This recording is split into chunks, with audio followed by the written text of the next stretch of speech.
Alors vous l'avez, votre Bardella, pour le second tour. C'était ça que vous vouliez, les Français, hein, pour bien vous faire peur. C'est le même coup qu'en 2002. Ils font trembler, et là on va voir toutes les forces qui sont des faiblesses se mettre en place. Bande de pecnos de la métaphysique. C'est ça, les politiques.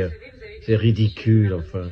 Et alors là, qu'est-ce qu'ils vont faire? Alors on va voir ces ennemis jurés que sont les macronistes et les mélenchonistes s'associer pour faire barrage contre le Rassemblement national. C'est ça l'important pour eux.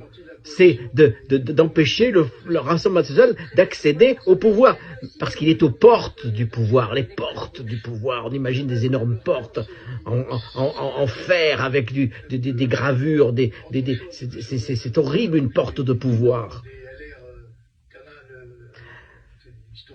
Même si Bardella devient Premier ministre, il ne pourra rien faire. Il sera complètement ligoté par les ficelles du capitalisme dont il est de toute façon le collabo.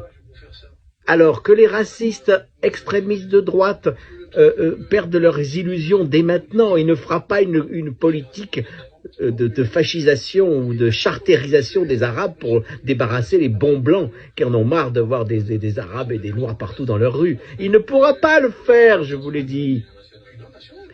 Quant à Mélenchon, c'est son dernier coup précis, c'est son dernier baroud d'honneur. Il va essayer de se placer. Mais enfin, voyons, vous voyez pas que c'est les mêmes.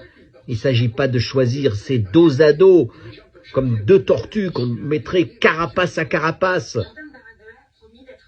pour les barrer, les envoyer se faire foutre, les retourner aux Galapagos du néant. Ça ne sert à rien. Cette politique, c'est l'abstention qui règne et qui doit régner dans les esprits et dans les cœurs. Tant qu'il n'y aura pas un parti abstentionniste, je ne voterai pas.